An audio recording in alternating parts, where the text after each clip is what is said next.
Hello, collective. Welcome to Travel and Tarot. Today, I'm going to be doing a collective reading for what you need to hear at this time from your spirit team, from your higher self, from your guides.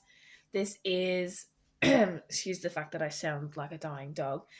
This is the one of the first readings I'm doing after quite some time of having, a little bit of a mental breakdown about what I want in my life and what I want to do. And I've come to the conclusion that as thrown together and messy as this is, I want to do this.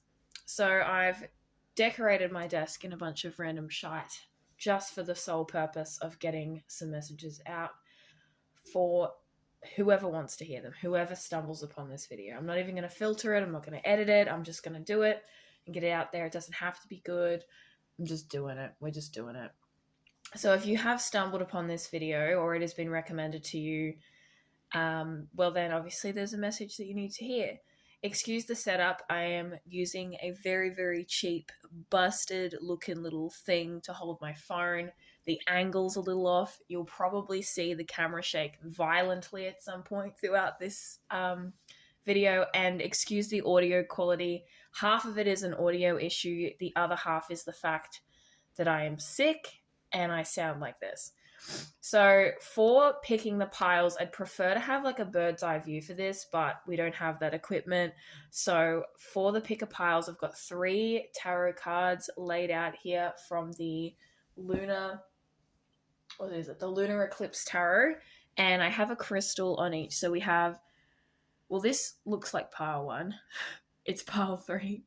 Okay, pile 1, pile 2, and pile 3. It kind of, from your point of view, looks the opposite, but the red crystal here, which I think is a garnet or some form of garnet like crystal, this was a gift, so I don't know what it is, but it's a beautiful red love heart crystal.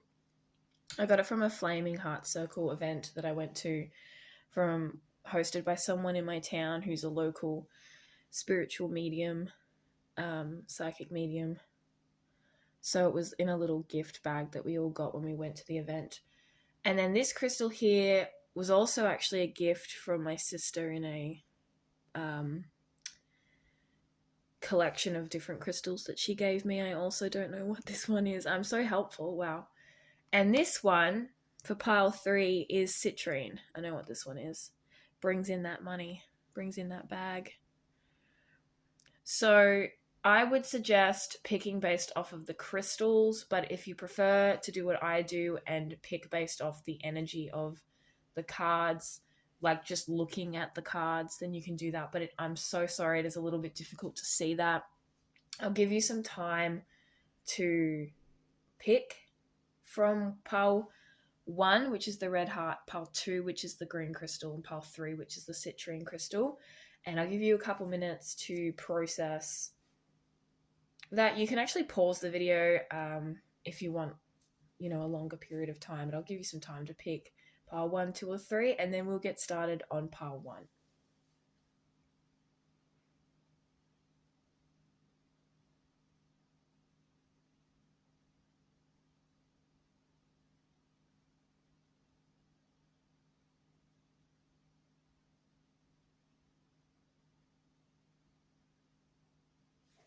Okay, so hopefully you've chosen your pile. It was very awkward sitting in silence for approximately 10 seconds. But if you haven't, please go back and pause the video. I'm sorry, it's just really, I'm not phenomenal at editing at this point in my very early tarot career. So if you have chosen pile 1, which is sorry, there's that camera shaking. This is the red heart, and I'm going to put these 2 away. The cards aren't actually relevant, fun fact. They're just there for you to pick. I'll shuffle some cards for you. But if you chose pile 1, this is your reading. So I'm going to start off with some... Oh, actually, I know what I'm going to start off with. This is a message for what Spirit wants you to hear, what Spirit wants you to focus on. And so I'm going to start with some astrological cards from the Astrology Reading Guidance Cards by Alison Chester Lambert. And I'm going to start off with about 3 house cards, 2 or 3 house cards. I'm hearing maybe 2, not 3. 3 is probably a bit excessive.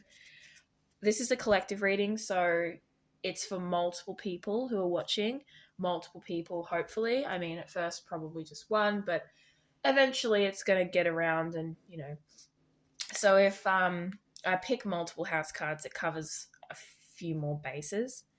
But I'm going to ask Spirit now what pile 1 needs to focus on. What area of life is pile 1 having their attention pulled towards? What needs attention? What area of life?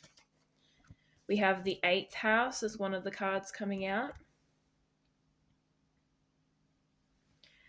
The 8th house is very like Scorpio, Pluto energy.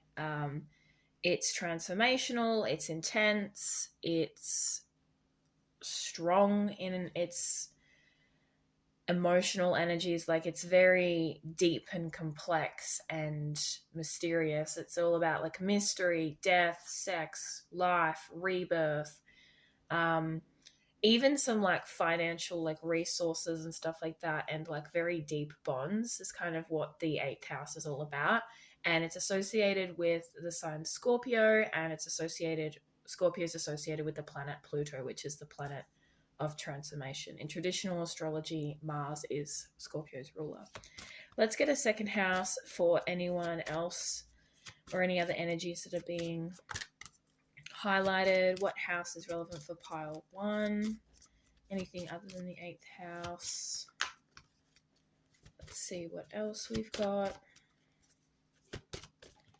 So what's being highlighted is a sense of deep transformation or transformative energies. Spirit, please send messages through my claircognizant, clairvoyant, and clairsentient channels as I go.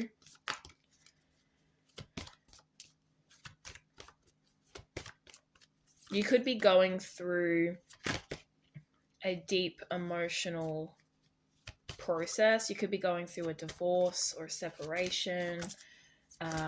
You could be divvying up resources. You could be just going through, if it's not about relationships, which the 8th house doesn't specify relationships, but because it's about deep, intense emotions, transformation, shifts, shaking shit up, and it's also, shared resources, the divide of resources, etc. It can kind of potentially be relevant to that as well. It also can be relevant to like inheritance, I think, as well. But you could also just be going through a very deep transformation in your life emotionally, where you're transmuting a lot of emotions. You could be going through a dark night of the soul at the moment. You could be grieving. You could be processing a lot of intense emotions. Or you need to do that. If you're not doing that, you need to do that. Let's get another house card. It's taking its sweet ass time. So I don't know if that means that it doesn't want to focus on another house, but I am going to force it to, because, there's going to be multiple people watching this video, and there's going to be, here's another one. And then we have the 5th house, which is kind of like the opposite, in my opinion. Like, it gives off very different energy. We've got that dark, intense Pluto, Scorpio energy with the 8th house, and then we have this beautiful 5th house energy, which is love, romance, playfulness, the sign Leo, creativity, children, all of that fun stuff being highlighted. So the 5th house is, like I said, it governs creation, and that's the creation of a romantic relationship, a creation of a project like art, a business. It is the creation of children. It is the connection to very like fun, light, theatrical energy. It's associated with the sign Leo, and Leo is associated with the sun.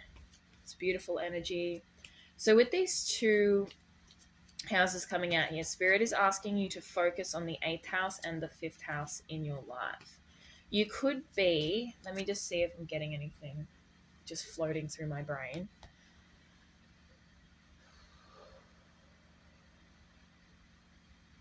There could be some heavy, like dense energy that you need to transform and sift through in order to create and embark on a new journey of creativity or a new journey of whether it could be a new relationship or something like that as well. Also, I'm just going to say it just in case it resonates with someone, but someone might be having trouble with like children or having children or connecting to children in some way, as both of these areas, well, not both of them, but the fifth house talks about children and the eighth house talks about intense emotions. And I just received a message that someone might be having trouble connecting to childlike energy or having children or conceiving children. There also could be, for some of you, a relationship ending, whether it be an intense, rocky, tower moment relationship ending, and then a new relationship coming in. I'm going to pull some tarot cards for some clarity as well. So those are the two houses we've got to focus on. Spirit, let's get some cards for what you want this pile to focus on. Some clarifiers with tarot.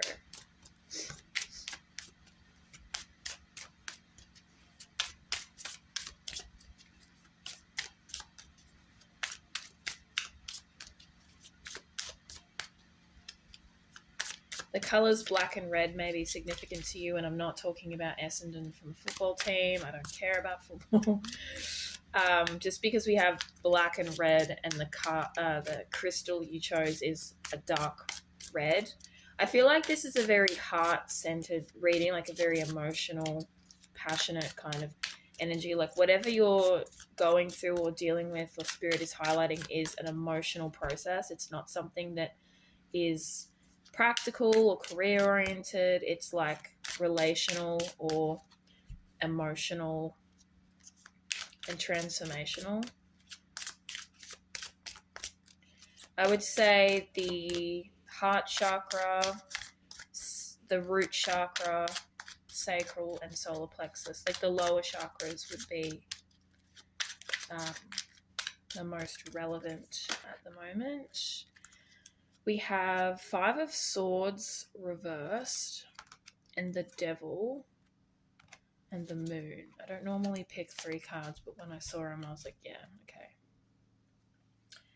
So I'm going to start with the Devil. The Devil talks about codependency, addictions, being stuck to things. I kind of associate it with like Scorpio energy. I don't know if it's actually associated with Scorpio in the tarot, but I'd associate it with Scorpio energy. It's very like, I'm feeling a sense of something very heavy and dense and thick, like a fog around you in regards to something emotional. This could be a deep-seated depression. This could be deep anxiety. This could be also the death of someone. Like maybe someone has passed away or you have divorced someone, but there seems to be like a sense of like, not from just the cards, I'm like thinking and feeling into what's kind of floating around, but there seems to be like an attachment of some sort, because the Devil does talk about addictions. It can talk about unhealthy codependent relationships, and it can also talk about, you know, being like a puppet on a string. If you actually look here, you can see in this particular card, you have 2 people here, 2 figures holding hands in the Devil's hand. So what I feel like is you're either in a relationship that is really freaking like hella toxic and you need to let it expire, or, and there's also bats as well. Bats are a symbol of transformation, death, and rebirth. There's a relationship that needs to cark it. Like, I'm sorry. There's a relationship that needs to die. I'm not laughing at you guys. I'm just laughing because I'm uncomfortable. Let it happen. So I'm also getting chills down my neck as well. Like, mostly because I'm laughing and I'm a little bit nervous and embarrassed, but also, yeah, maybe like I normally get chills when something is kind of, it's like my body saying, yeah, this is resonating. But you have bats here, which represent this transformation, this need for rebirth. Bats hang upside down in their cave until it's time for them to fly out. And there's another card, a medicine card, about the bat representing in reverse a stillbirth, as in like you're not transforming, you're not letting yourself transform. And upright, it's the opposite, you are transforming. So there's a need to transform something. It could also be if the relationship isn't on death's door, the relationship needs to transform in order to return to a state of harmony and rekindle romance. So I didn't intend for this to be a relationship type reading because I don't really, I mean, everyone loves a good relationship reading, but like it's so done over and over again by everyone. But it's this is how it's turned out. So basically, either the relationship has to end because it is toxic and it is harmful to you or the other person, or likely both.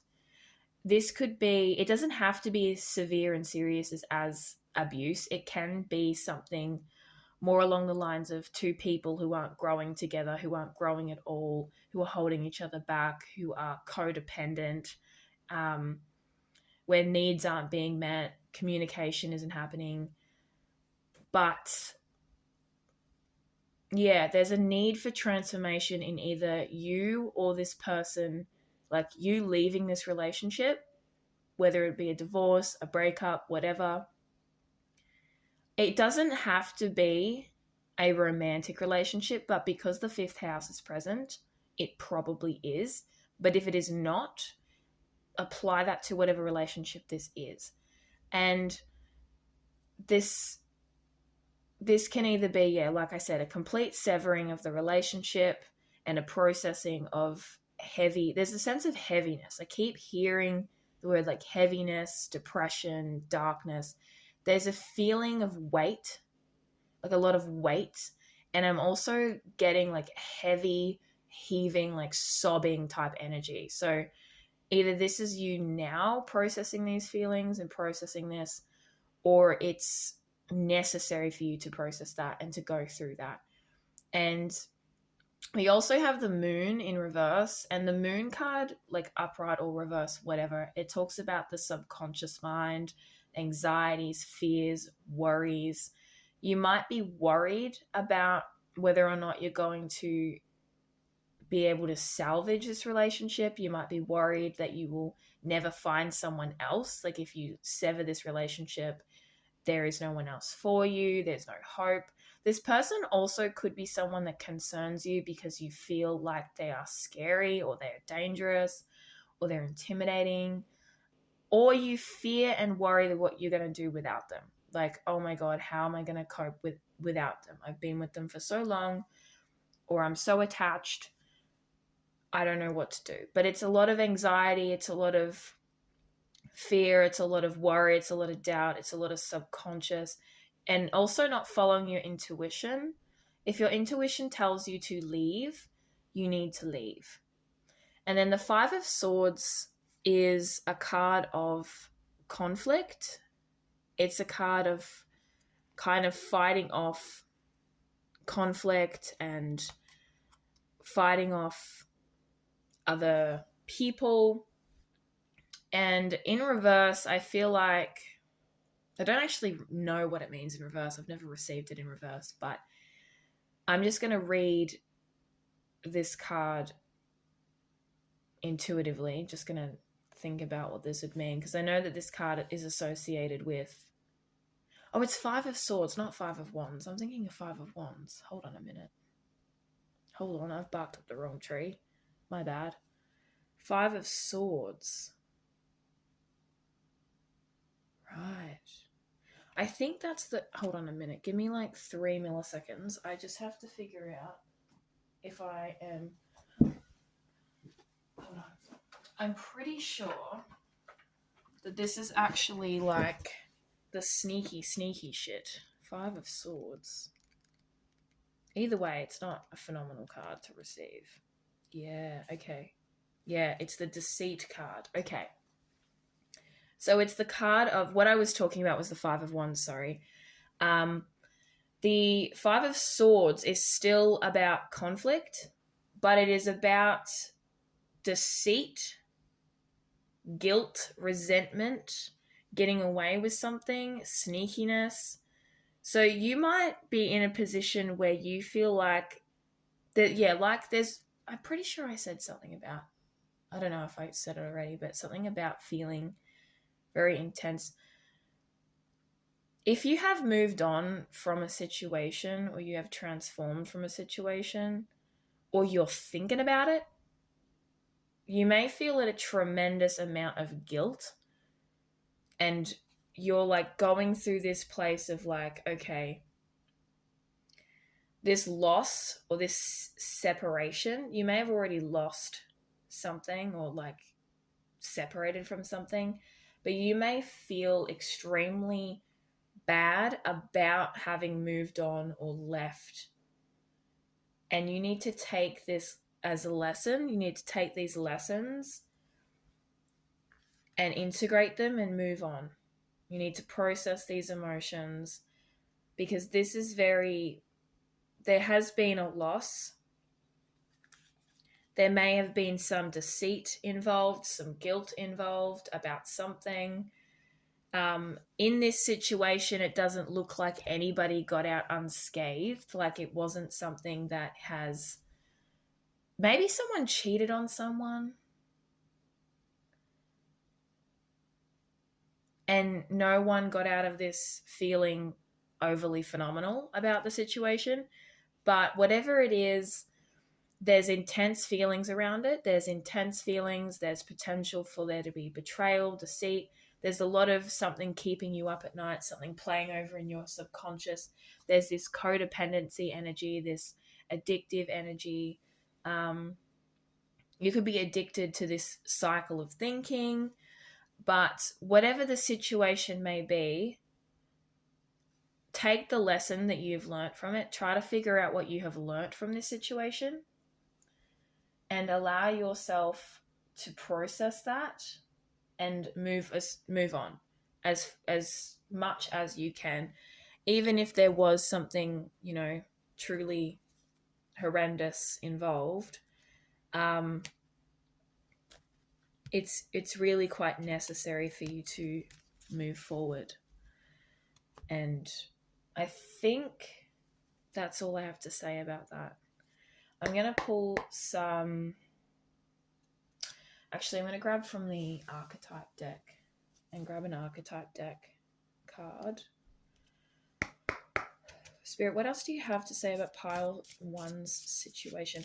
This might not even be something that is overly recent. Like this could be something that has been going on for weeks or months or maybe even years, and Spirit is highlighting a need for you to just move on. Maybe you left someone for someone else. Maybe you lost someone, and maybe someone that you deeply loved left, like passed away, and you're feeling guilty about meeting someone new. And if that's the case, you do not need to feel guilty, unless, of course, it's like 2 days afterwards, in which case maybe you should feel a little guilty. But if you have given it time to process that grief and that pain and those feelings, you are allowed. I'm getting a little bit emotional. You are allowed. I hope this is resonating, but I also hope it's not, like, because it's an unfortunate situation if it is. But I'm feeling very sad all of a sudden. I'm feeling deeply sad, and I'm getting like chills down my head. But if someone has passed away that you were married to or in a relationship with, and you have over time rekindled something else with someone else, you do not need to feel shame or guilt or just like you're deceiving this person. If this person is in spirit, which they in this scenario they want you to be happy. They do not want you to feel awful about this. And it could be someone, maybe you're with someone that they used to know as well.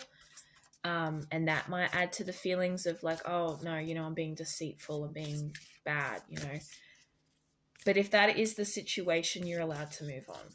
Let's get some archetype cards.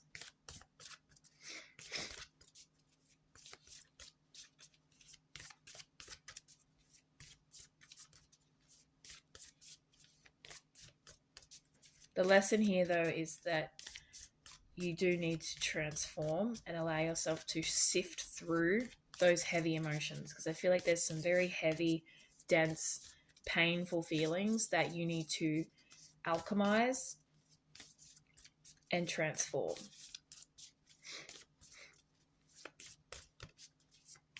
And process. And it's okay if you need to create something new, or you want to create something new with someone else or something else. All right. Let me get an archetype card. Apologies for the shuffle time. Sometimes it just takes a hot minute. But this could also involve children as well. This could be a loss of, a partner or a child. It doesn't have to be romantic. Like, if you've lost a partner or a child and you have and time has gone by and you have a new partner or you've had another child, I don't want you to feel intense, deep shame for loving those two people, those new people, that new thing. Just because you have lost, because they don't want you to stay in that state as well. But if it's not that scenario, it could just be that there is an unhealthy, deceitful relationship or codependent relationship that needs to end in order for you to receive the love that you truly deserve. So there's multiple scenarios that it could be. Those are the ones I'm picking up. Take what resonates. I'm going to shuffle for pile 1. Get some archetypes. This is taking a fair while, so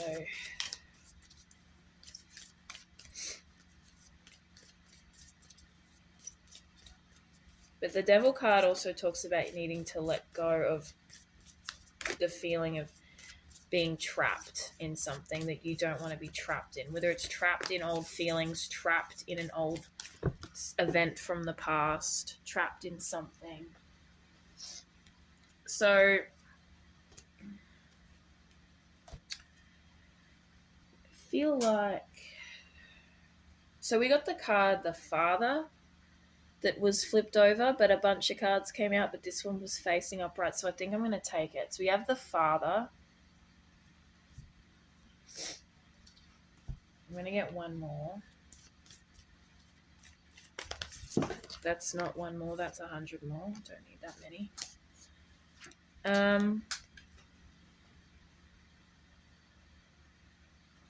What also flipped over was the Kiss. I don't know if I want to take that or not. Like, I don't want it to like muddle my idea, because it wasn't, I might take it. So we've got the Kiss. I'm going to leave that there.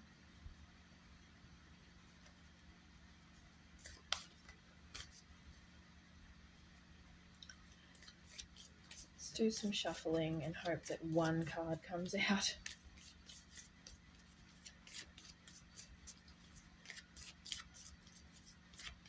If there's a situation where you have lost a partner and you have children and you have met someone else and you're concerned about how that's going to affect your children, at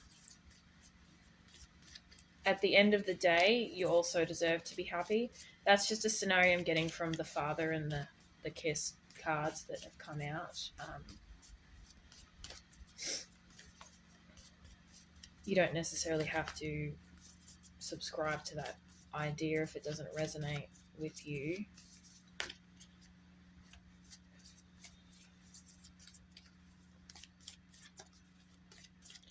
I always set the intention for like a reading to be not as long as it ends up being, and it always ends up being so damn long. Like this is half an hour already. I feel like each reading for each pile is going to be long. I'm incapable of doing short reading.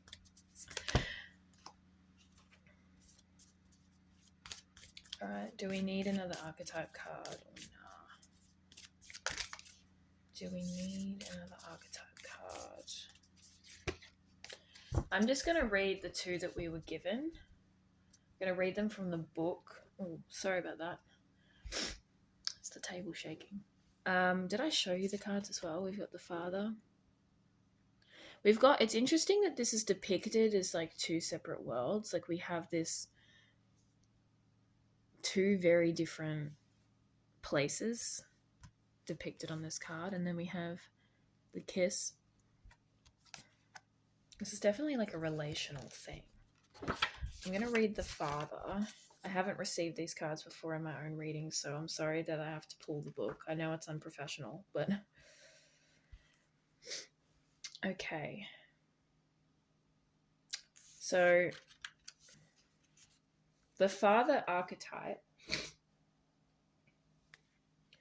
is often absent, literally or emotionally. Through absence or action, the Father eventually reveals that he is neither a king nor a god, but a human being with many flaws and wounds.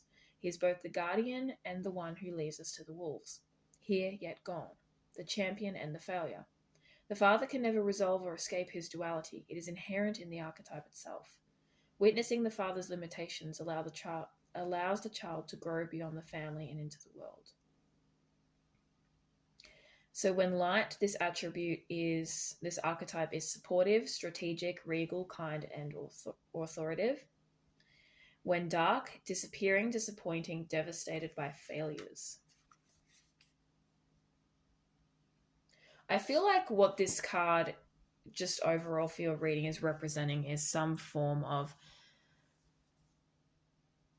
either father figure involved or just a man who is involved. Like, it doesn't give or add to the narrative that I've been talking about specifically. So we're just going to take it as, I guess, fuel for the narrative we've already been talking about. And then we have the kiss.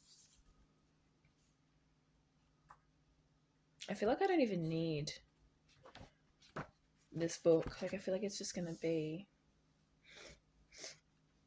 This is merging, inviting sensual expressiveness.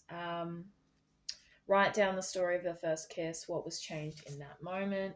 Intimacy is multi-layered and requires a reflection. Revisit what you consider to be sensual, taboo, acceptable, and shameful. Okay. It's a heightened sensation of merging with another, of letting what was moments ago separate to become one. It is risky but beautiful business. This card suggests true intimacy around the corner. Okay. So I feel like that is pretty self-explanatory and it goes with what I have been saying. So I'm going to leave those two as they are. This can fuel the narrative that there is a new romance and you may be feeling guilty about it because of a past romance or a loss or how it might affect something. Or you may have met someone whilst in a toxic relationship and you want that person, but you fear leaving the person you're with, or you feel like you've already betrayed them. But those are the narratives I've been circulating around. So whichever one's resonating. Let's get some astro cards, the star codes. Let's get some more clarity on this situation that pile one is facing, that Spirit is highlighting.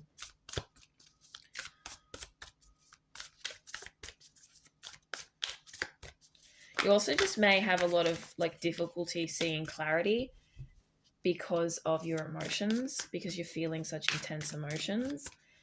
You may be very scattered, very, you might be making some dumb decisions because you're so deeply entrenched in your emotions.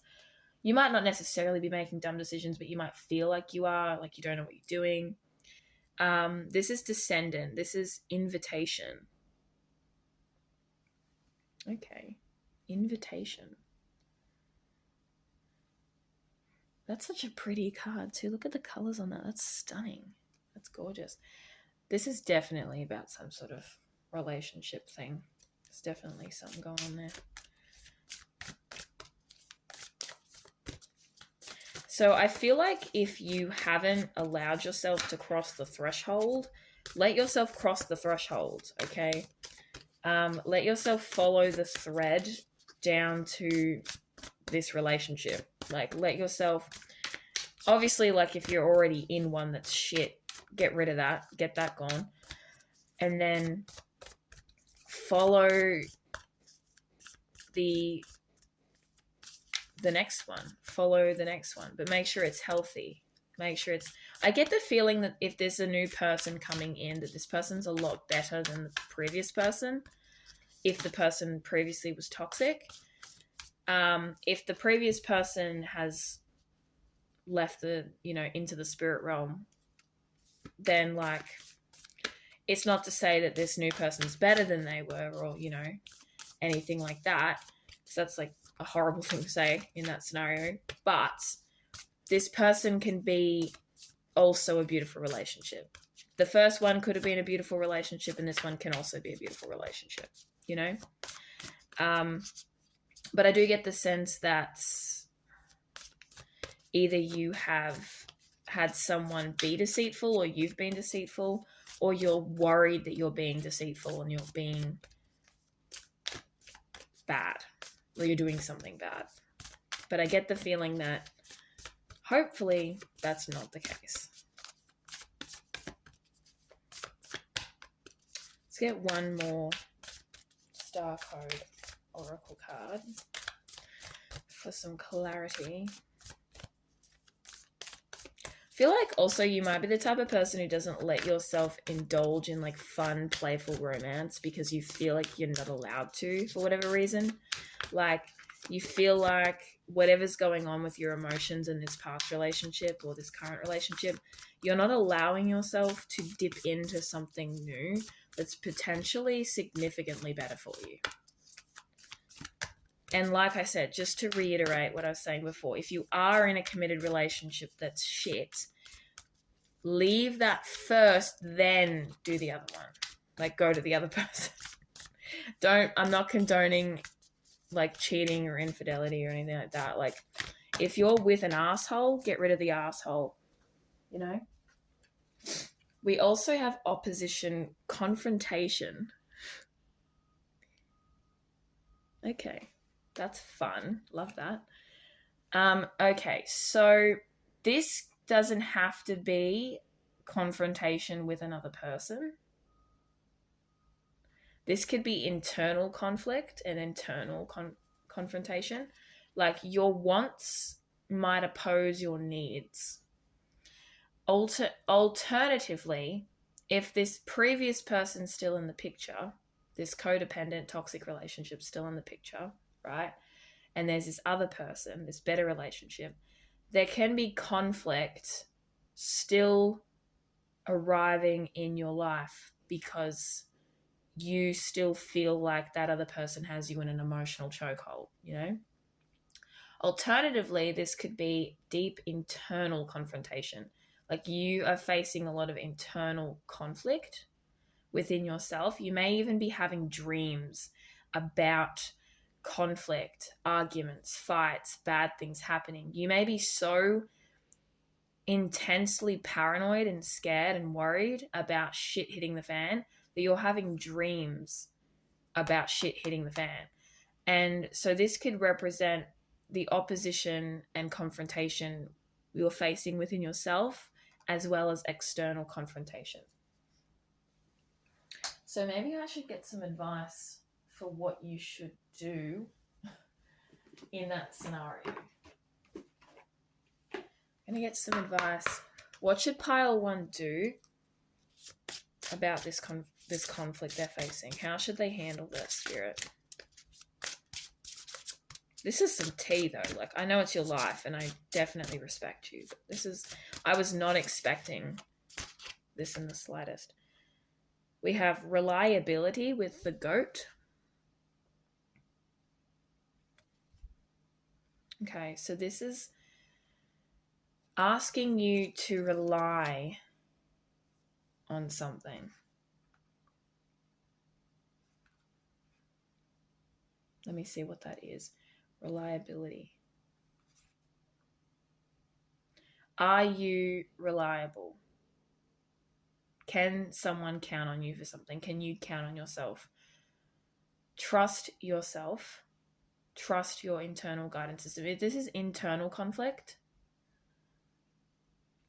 you need to rely on yourself to trust yourself to get through this crap. Alternatively, you may need to rely.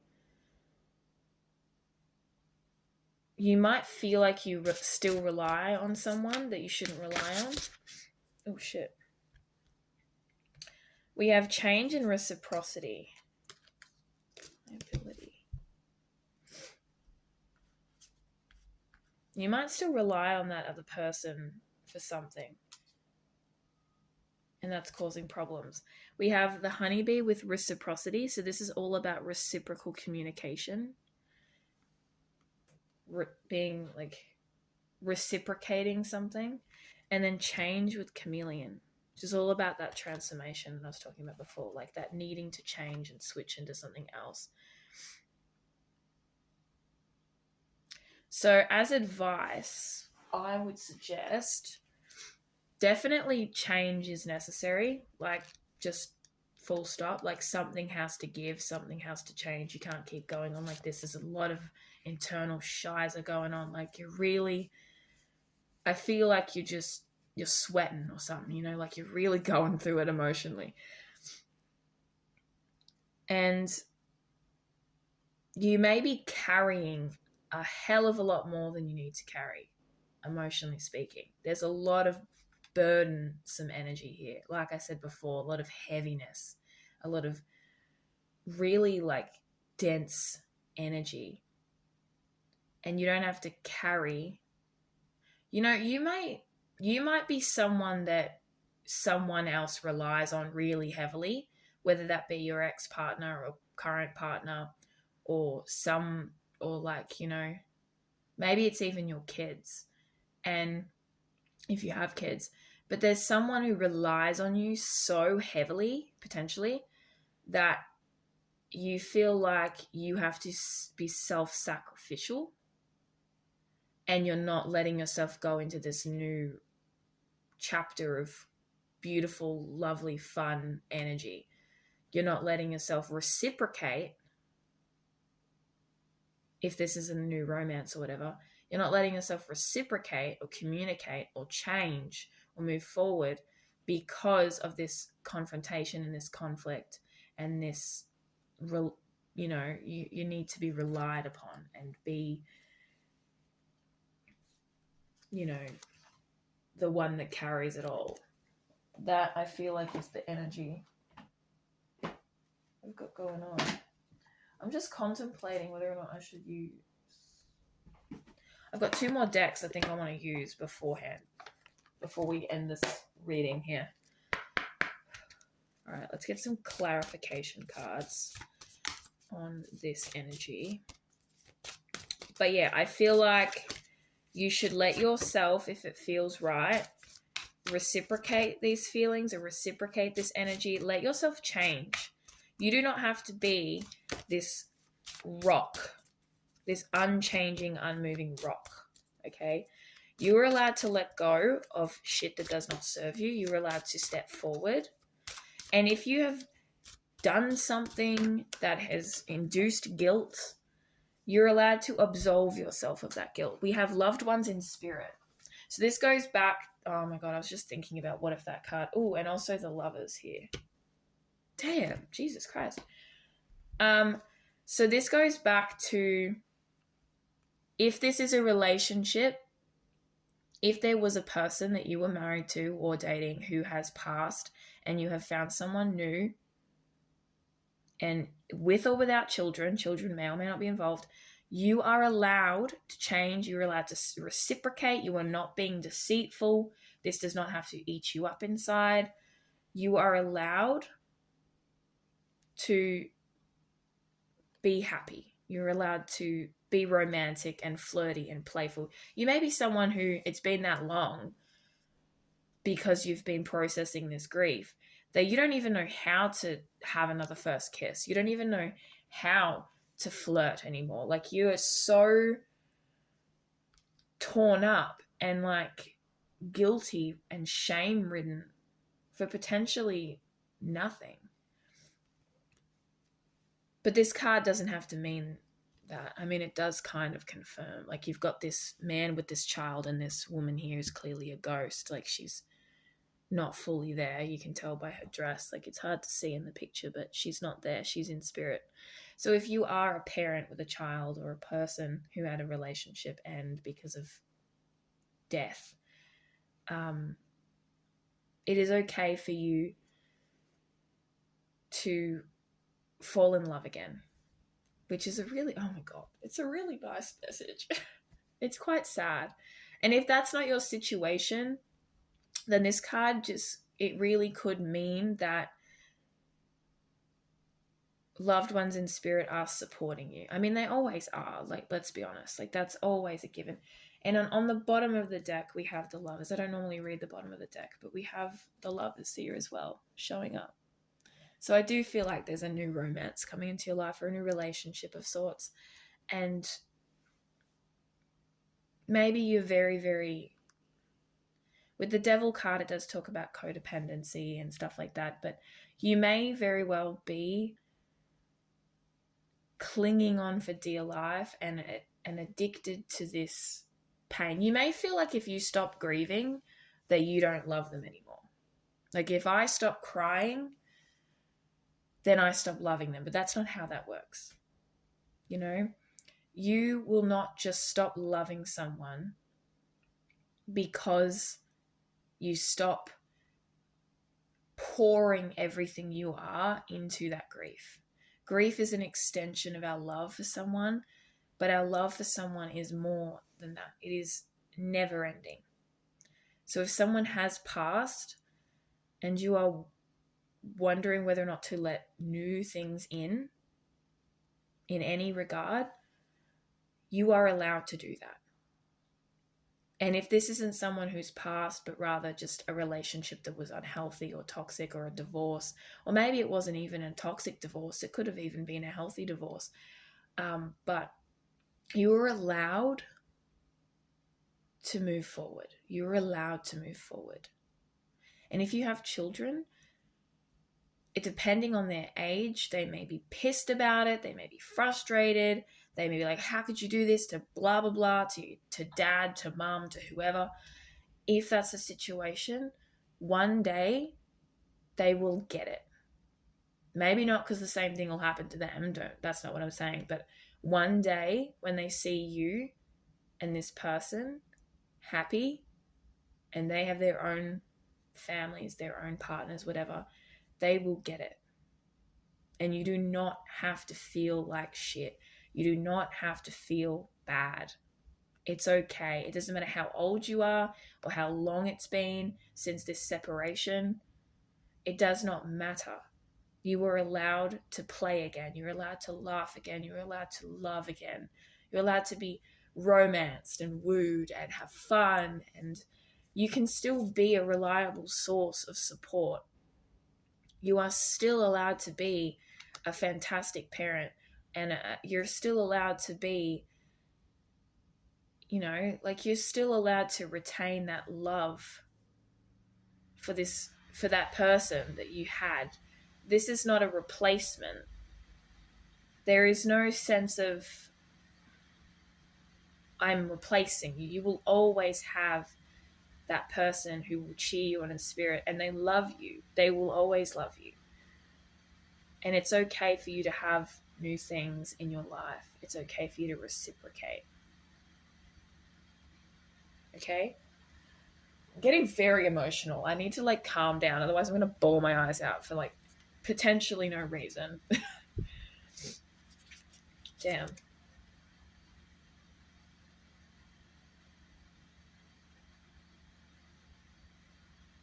But you may feel guilty about something that you have gained in life, something that you have achieved. Like you may have,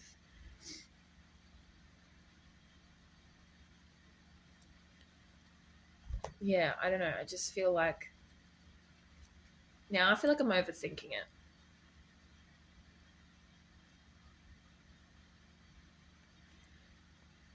Life isn't fair, but you're allowed to be happy. I think I'm going to pull one card from this deck as well. Just one. And then I'm going to end the reading here. If this wasn't accurate, then I went on an emotional roller coaster for nothing, but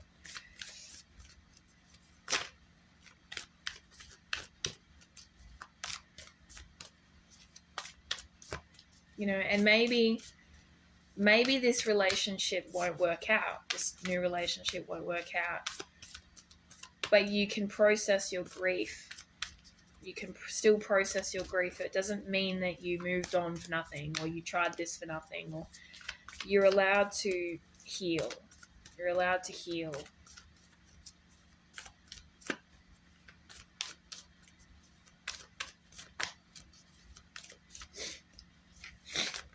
All right. I'm going to get one more card before we move on to pile 2.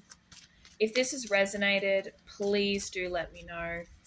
I would love to hear what your thoughts are. We have the Queen of Roses. That's stunning.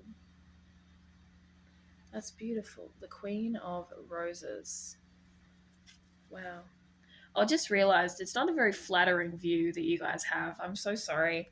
It's such a deep, heartfelt reading, and then you can just see like a dusty void on the table. But we have the Queen of Roses. Where is she at in here? This is a new deck. Well, when I say new, I mean I haven't been using it a lot. Okay, this is a card of a loving connection. Oh my fucking god. Oh, I've been shot. I'm actually going to bawl hysterically, guys. Oh my god. Oh my god. What the fuck? Sorry, I'm getting really excited about this. This is a card of a loving connection. A relationship with someone you know may deepen and become more meaningful. Or someone new may appear. What the hell? I told you. Be open to the connection. It may not be a romantic one, or it may be a romantic one, or it might be a friend, family member, or coworker who is going to be helpful or valuable in some way. The Queen of Roses can also represent you or a woman in your life stepping into the role of a wife or mother at this time. This card upright sometimes shows a happy resolution to a difficulty with a family member, friend, or a love relationship. Open your heart to the expression of caring within and around you. I'm going to need like 3 puffs of inhaler in a minute because my lungs have just exited the chat. Oh my god. I'm getting tingles everywhere. It's kind of sensory overload. I'm having like a little bit of a... Anyway, so there's going to be a rekindling of a connection that was either in a bit of a rough spot or a new connection coming in after a period of loss with an old connection. So this is like, oh my god, new love in some way. And like I said, this could have been difficult because there was a loss of a partner or a loss of a child who is now in spirit, and you have now this new opportunity coming in and you feel guilty about it, right? Or this could even be a relationship that ended in divorce or separation and you still feel guilty for moving on. Or it could be that your relationship that has been tumultuous is healing, but I get the sense that it's one of the first 2 ones. But this is indicative. Is that the right word? I hope so. Jesus. This indicates a new chapter of love, and you are allowed to have it. You are allowed to have it. Let yourself have it. Stop eating yourself up from the inside out and tearing yourself up and spitting yourself back out because you want to be happy. let yourself be happy. You don't have to hold on to old stuff, okay? Spirit, they support you. Lost loved ones, they support you. Your angels, your guides, everyone supports you. There is new love coming in with the fifth house, the lovers, the queen of roses, the kiss. Jesus Christ, the list goes on, honestly. Like, you are allowed to be loved, and that is your reading pile 1. This was an emotional roller coaster. Holy shit. I'm going to end that here, and then we're going to move on to pile 2.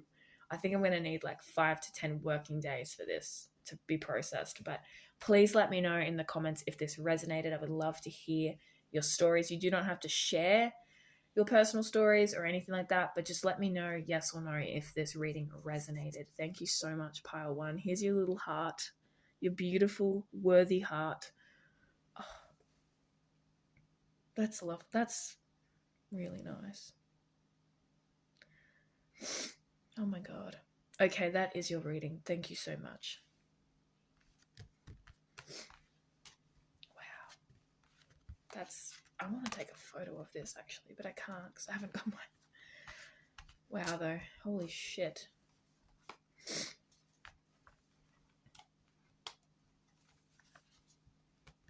It's crazy.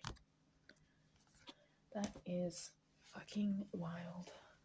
I feel like I've been to like 3 therapy sessions in 5 seconds. Whew. Oh my God. What a journey and a half that was.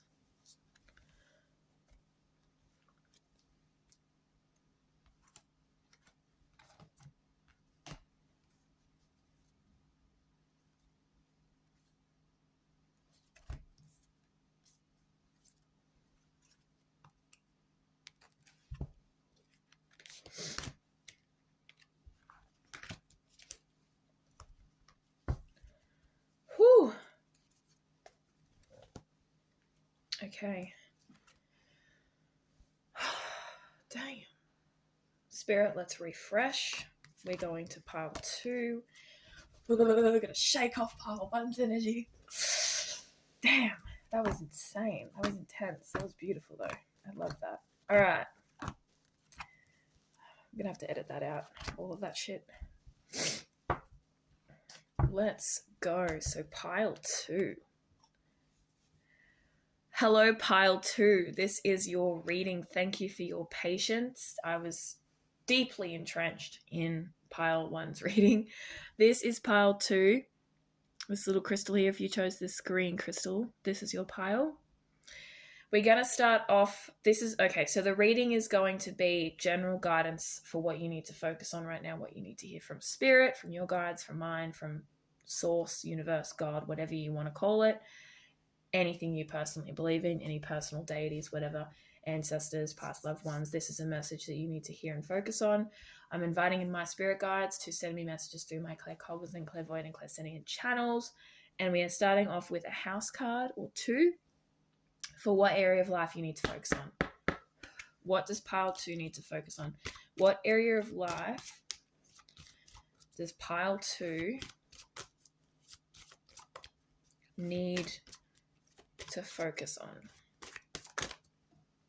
Oh my God. The 8th house, Jesus Christ. It's funny because I heard in my head, oh shit, here we go again. And I was like, that's a bit weird. Wouldn't it be funny if a card from the previous pile came out? The 8th house. Welcome back. I don't want to go through that emotional process again, but here we go. All right, let's get a 2nd house for what else pile 2 needs to focus on. Remember, this is a collective reading, so this is going to be for multiple people, so please take what resonates and leave what does not. I'm still getting tingles on my head from pile 1. It was a very emotional reading. Felt a lot of feelings. Let's see what comes up for pile 2. All right. Okay, so we have 2 cards that fell out here. We have the 2nd house and the 11th house. So that's quite a fair few houses to focus on. So maybe a few more people chose pile 2 than the others. So this is the 11th house. All right, so we have the 8th house associated with Pluto energy and Scorpio. We have the 2nd house associated with Taurus, the 11th house associated with, I think, Aquarius. Yeah, Aquarius? Aquarius, yes, Aquarius. So what Spirit is asking you to focus on, my dear pile 2, is a shit ton of different things. We have the 2nd house, which is assets, finances, valuables, everything that's, Venus oriented, Taurus, Libra energy, mostly Taurus. So that's like your property, your valuables, your assets that just assets, I don't know. Even like your body and your vessel, if it's valuable to you, which it should be, hopefully. Your cars, your houses, your business investments, your really nice expensive rug, shit that you value is being highlighted. Where you put your money, what you're devoting that money to. The 8th house is transformation, intense emotions, shared resources. So this could represent putting the 8th and 2nd house together. This could be shared resources that you have with a partner or a business. So assets and finances and money that you're putting into and investing into a marriage. If you're getting married, get a prenup. Okay, everyone should do that just in case no one wants to have their house and their dogs taken from them at the end of the day. But it could also be inheritance as well, because the 8th house talks about inheritance. So if someone has passed down money to you as well. And then the 11th house, which is just kind of jammed in there. This is wishes, luck, friends, and social occasions. So to mash these up together, what I'm getting is that you might be you might end up, so you might gain some sort of financial windfall through something involving friends, something like a wish that you have for like a business. You could start a business with a friend. You could start a business. I don't know. I feel like there's an energy of something lucky financially is going to happen through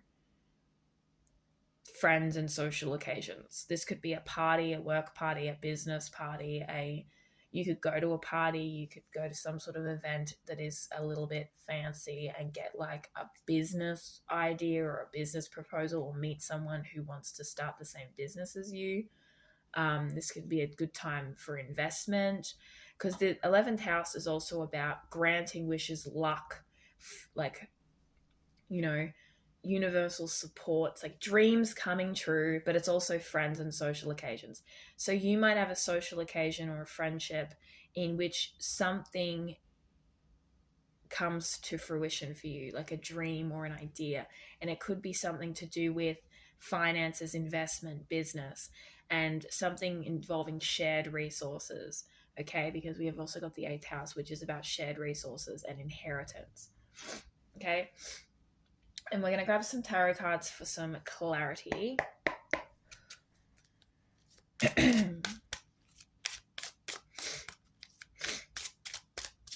Let's get some clarity on that's too much clarity. What is going on in the House of Commerce? No, seriously though, what is going on with this? Because I really, really, really want to know, so that I may tell you. Ooh. All right, so we have 6 of Wands. What is that? Okay, hold on. This is the card of recognition. This is the card of victory. This is success. You might end up being recognized for something that you do in a business, in a financial. You might have like a status uplift or something, or like a status, you might progress in that area. You might end up being a little bit, shown off at an event or something, or like a social occasion. We have the Six of Wands.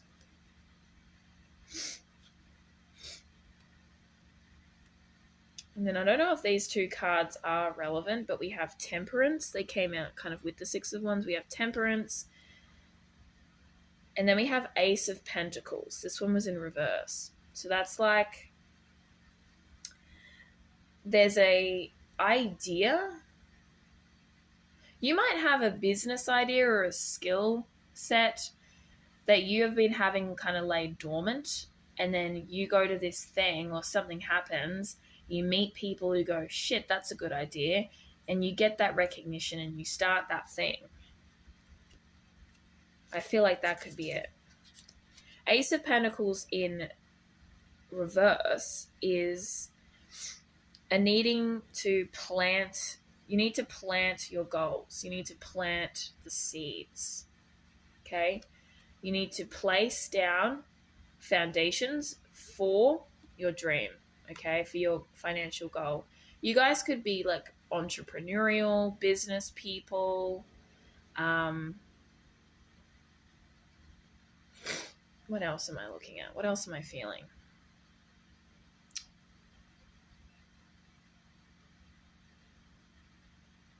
For some reason, I don't know if gambling's an issue, but no, I don't know. I heard it before and it's still yattering around in my head. So there's that. We'll leave that there. Normally, so this card in reverse is kind of like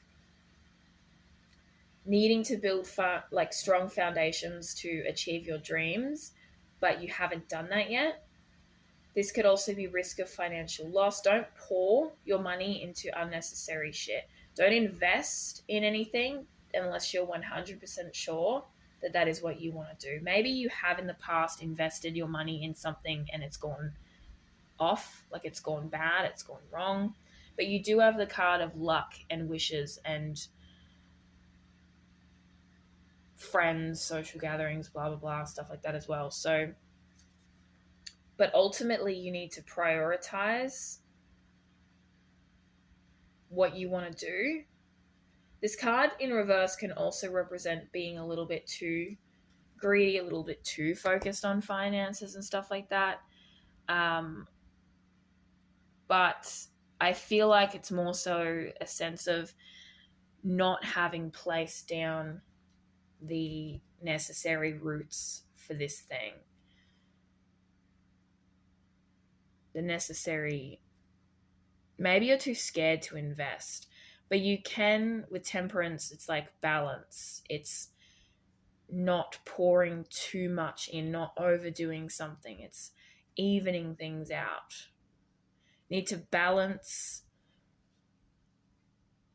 how, hold on, I think I need more clarity. Balancing out how you might be the type of person who's all in or all out, like go big or go home. So maybe when you pour your money into something, you really pour it in, like you pour it in. If you do gamble, for the love of God, stop, because you're going to end up poor. Let's be real. But I feel like you have a good idea and an opportunity to be recognized for something, but you need to exercise balance, restraint, and actually put in. Okay, so the Eight of Cups did want to come out. It was on the top of the deck and I ignored it, and it was like, no, you will see me. Eight of Cups. So this is walking away from something. This is walking away. Okay, hold on a minute.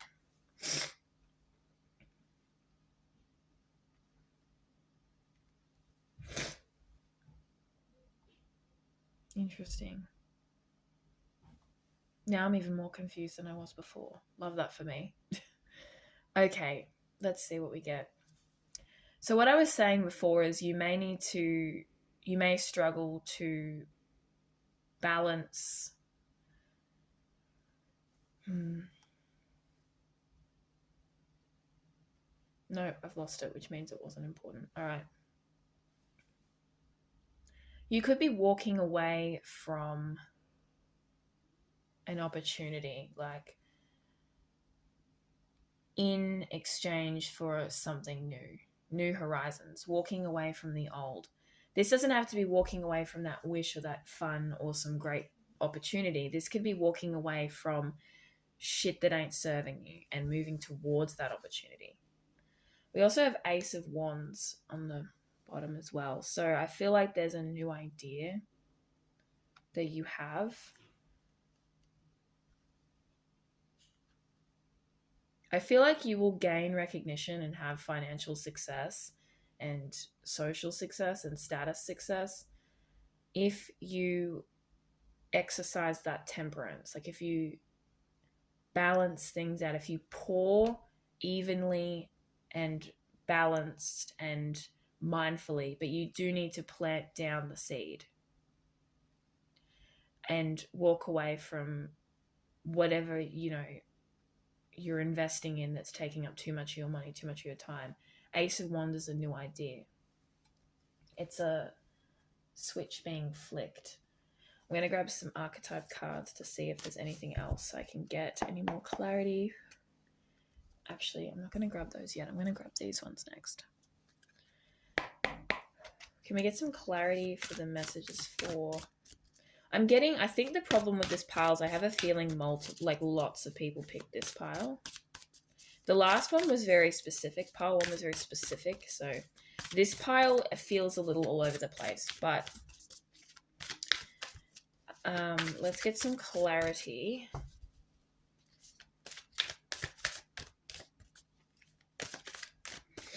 You might also be walking away from friends that deplete your money. Maybe you're friends with some people who do a lot of partying, a lot of drinking, a lot of gambling, and you're spending all your money and you're wasting all of your time. You've got this great big idea and you're kind of hanging around some dickhead-like energy and you're like, nah, I'm leaving. I'm prioritizing something else. I'm maturing. I want to go and do this instead, and you're leaving. Not necessarily those people, but also going and finding a new crowd to put more time into than your previous crowd or your current crowd. Because you do have an idea, I feel. And you might be very young and very flighty. You might be very fire and air energy. You might be a little bit impractical, Knight of Wands, Knight energy, very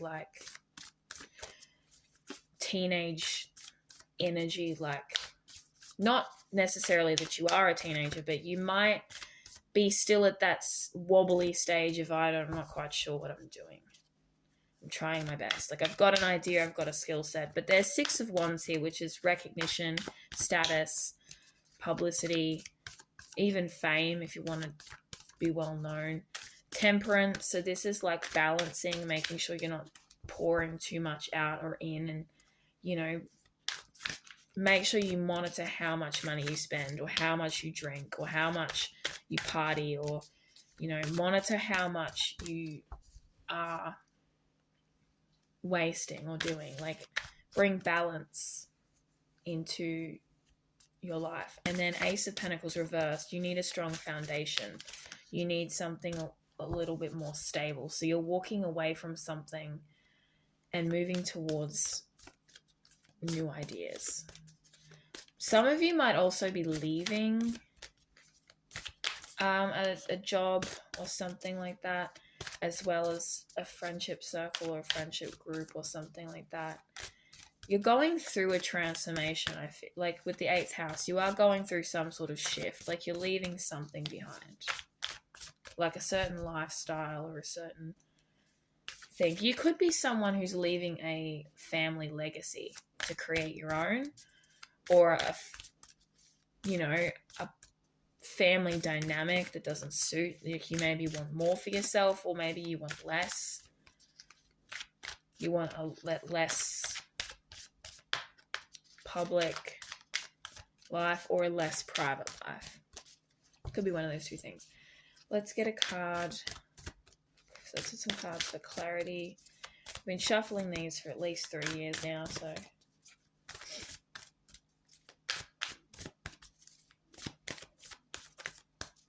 Can we get some clarity? No? Okay. Thank you. Appreciate it. Alrighty, I'm going to grab an archetype card or two for what pile 2 needs to hear.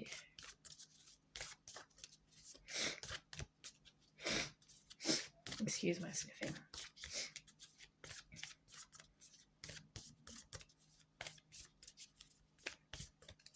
Does this look alright?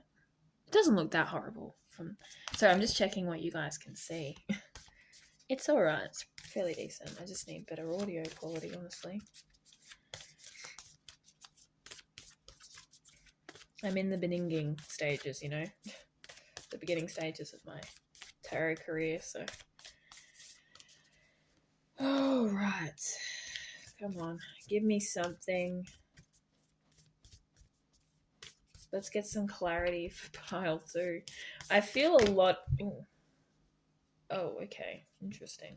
Anima Mundi. So this card is all about feeling divinely connected to everything around you. Divinely connected. So you might be someone who is now putting more emphasis and more value on what's actually deep and meaningful. You might be putting less value on the material and more value on the spiritual and what your soul's path is. You might be finally following your North Node. But this is about being connected and recognizing that you are connected to everything. You are connected to the trees, the clouds, the bugs, that random person at the grocery store. You know, you are everything and everything is you. And that adds a certain level of peace to your life. This reading is hella scattered. I'm just going to say it. Like, this reading is, there are multiple different storylines and they are not going to make sense together. Like, I'm just going to put that out there. We also have the gem and the forest. Yeah, see, the gem is all about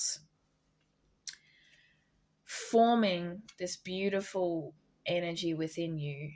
It's like, how is a diamond formed under pressure, right? It's formed with a lot of pressure. It's adapted to the crippling pressure of being in that cave or that rock formation.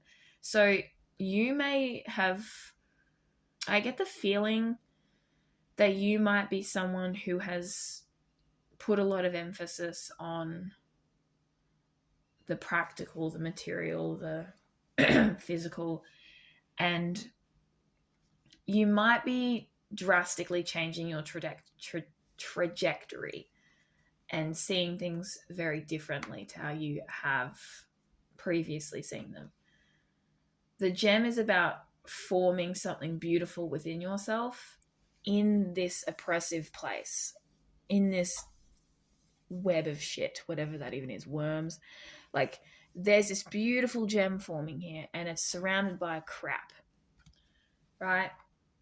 So you might find yourself in a situation where you have a gift to share and your surroundings aren't cutting it anymore. Your surroundings aren't supportive. Maybe you don't have supportive parents. Maybe you've got intergenerational trauma to work through. Maybe your social circle is arse and you're moving on. You know, you've got something in you that's waiting to be waiting to bloom, waiting to burst out. You have a legacy to create. And then we have the forest card as well. And the forest is about walking through this environment and experiencing everything. In the forest, you don't know where you're going, but you're going somewhere. And whilst you're in the forest, you're going to encounter enemies, friends. It's the journey of life. This is giving very young energy. I feel like the people watching this are young or younger than the people in pile 1. When you're going through this journey here, you're going to encounter good allies, you're going to encounter good friends, but you're also going to encounter foes. But there's something within you waiting to be shared. There's a flame within you waiting to be lit up. It wouldn't surprise me if we got the Hearth Vesta in this deck. Let's get some more clarity. But I feel like you've got something, a gift of some sort, or an idea or a business idea or something, and you just have to transform into the space in which is more appropriate. It's going to require leaving shit behind. Let's get some more cards here. I feel like there's a lot of narratives. There's a lot of narratives coming out. But what I would suggest is allow yourself to have this idea. You also have the card Vision with Neptune. So you have this idea, this vision for yourself. Allow yourself to leave behind whatever it is. Like follow the moon, follow the stars, follow the sun, follow your path, follow your north node.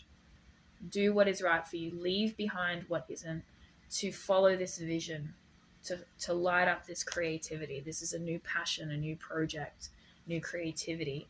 And as you're walking through the woods with this beautiful gem inside of you, waiting to be birthed into the world, you're going to encounter allies. You know, you might make new friends that support this idea, and you might have to leave behind some friends that do not support this idea. Okay? You may need to become more responsible with your money and your finances and become more responsible with your practical stuff. You may need to formulate a plan and really get that out of the way. And then with the 8th house, yeah, I feel like you're blooming. You're going to bloom. And it may require loss first, as it often does. We also have tension with square / semi-square / quincunx. It sounded like something else.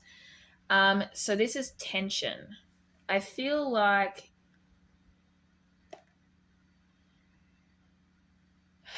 I don't know. I don't know. I just don't know, Janice. You may feel very alone, like you may have lost some friends because of this. I get the feeling some of you are very like young people who maybe have some shallowish friends or some shallowish people around, or shallow family even, and they're not very supportive. As the 8 of Cups, I've sat it on the 11th house of friends. I feel like you need new friends or new social opportunities, and there's some tension and some opposition. There's something kind of blocking you or like hindering you in some way. I don't know what it is.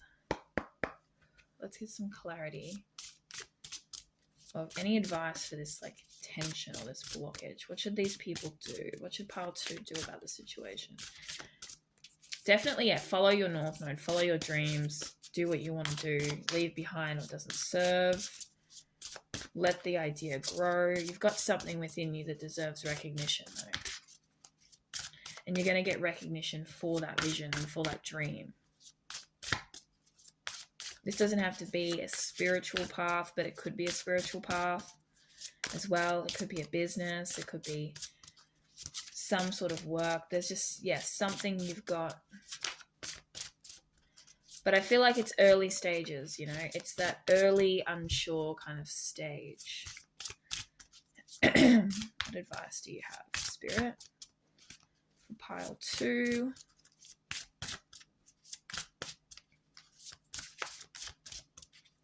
Has it been an hour and a half already? Damn. What advice do you have for pile 2? This is very hesitant. I don't know. Scattered energy. It's like, I don't want to risk it. I don't want to pour my money into this because I might fuck it up. You know, or like my friends don't support me, or my parents don't support me, or, you know, I can't afford it. You know, or maybe I should just keep it in. Or maybe you've only encountered people who are like, oh, nah, I don't know about that, boss. Very flighty Gen Z energy, though, I'm getting. Just my generation, by the way. I'm not a hater. Okay, so we have Will with Tiger. I feel like you do. I just, you know, the song that's like, bring the action. When I walk into the club, I just heard that, bring the action. So I feel like you need to take action on this idea and will it to be. Be like, nah, you know what? I'm not sitting on my ass anymore. This is happening. You can have great recognition and your life can transform from this vision that you have. You can be connected. You might even be a spiritual person who's like, you know, getting judged for that, you know. But you can will this to be. You can make this happen. You can take that action. Underneath these two, we have news with Raven. And we have sacrifice with Bull. So sacrifice, sometimes we need to lose or give something up in order to move forward in our life. We need to let shit go. Just let it go. And then with news with Raven, you might receive a message or hear about something that is going to help you. So this could be a new social connection coming in, and someone could slide into your DMs with an opportunity, except don't follow those Instagram scammers if they want you to wear their jewelry and shit. No. But you know what I mean. Like, this could be a new social connection, that a new friend that's separate to the old people you have to walk away from potentially, or like a party or an event where you hear something to do with like word of mouth or like message, news, something is going to be spoken. I just heard in my head, do you want to form an alliance with me? Absolutely, I do. So you might be forming an alliance with someone to create and bring this into being. This might help you formulate those practical plans, but there's a need to sacrifice everything that is no longer relevant to you. You need to let it go. Let that shit go. Let it go. Let it go. Let it go. But you're going to hear something, or like someone's going to say something. There's going to be a message, a connection of some form that's going to help facilitate this. But the answer, if you're looking for a yes or no to whether or not I should embark on this thing, the answer is yes. Do it. Don't even dilly-dally. Just do it. I mean, well, formulate a plan. Get practical about it. Like, really get practical. Take action. Don't just think about it or dream about it. You could have Pisces placements, you know, and you just dream about it. You just like wishful thinking. You're like, oh, you know, I want this to happen. But, you know, do it. Do it. Bring the action, as the song says. Okay? Because you're going to get public recognition, hands. So this could be something you do with your hands. This could be Reiki. This could be massage therapy. This could be, you know, that therapy people do where they make people expel their trauma out of their body. This could be building something. It doesn't necessarily have to be like with your actual hands, but like building something, creating something, crafting something. You have something. You've got a gift or a talent that you need to use. You need to do it. So this is something to do with, this could be something you do with your hands. Like you might craft something, make something. You might be a builder, a constructor, or it could be a spiritual thing like Reiki or whatever. But this, you have something you have to do, something that's going to give you that recognition and that status, and that it's going to fuel your soul. You might be worried about pouring money into it. You know, you might be worried about spending money. Or you might feel like you're, being too greedy, wanting this or wanting to do this, but you're not. Do it. Do it. Do it. Do it today. Do it now. Let's get one more card. We have Angel. There's a few cards that flipped over. I kind of want to take all of them, but we have Angel. So this card's pretty self-explanatory. This is just talking about angelic guidance, connecting to angels. We have Eagle, Travel, Coins, and Epiphany. I definitely feel like you have a moneymaker idea. Okay, you have like something that you're going to do that's going to take off, or you're going to soar in some way. Could also involve travel, I don't know. But you're going to do something that's going to light you up and bring you in a lot of money, and it's going to be absolutely brilliant. You have angelic support. You have angelic guidance. Like, they are saying to do it. Okay, do the thing. Do the damn thing. All right, I think that's all I have for you, pile 2. I'm so sorry that this was very scattered, but your moneymaker idea or your special gift, you can do it. You absolutely can do it. I feel like there's going to be some, like, you're going to receive things that are going to help you along the road. You might have to let go of some shit, though. You will have to let go of some shit that doesn't serve you, that doesn't resonate with you anymore. That could be mindsets, thoughts that you have, self-limiting beliefs. Take this vision, will it into existence, let it be, make it happen. All right. You may feel like you're stumbling around blind in the forest, not knowing what to do with this idea, but you have a gem hidden within you, and the world deserves to see it, and you deserve to shine. You just need a little bit of help. Maybe ask for help from trustworthy people. Ask someone if there is some way that they can give them advice. Look for advice, look for the right people in your life. And you may receive a message or some sort of news that something is, this could also be if you've applied for something like study or a school or a college, like a university or something, or a job that is actually in this, and you've poured money into this or something. Like, you might hear back and say, yeah, that's right, we've chosen you, you're doing this. But it could also just be, receiving a message of support from someone, or making a connection with someone, a social connection that's going to fuel this for you and help you with this. Okay. And it's going to be a transformative process. But I do feel like you're very supported on this path. So that is what I have for you, pile 2. Thank you so much. Please let me know if this resonates with you, or if it doesn't. Take what resonates, leave what doesn't. This is a pick a pile for the collective. So there's a few different people here. But yeah, thank you so much for tuning in, and I hope that this resonated. Let me know down in the comments.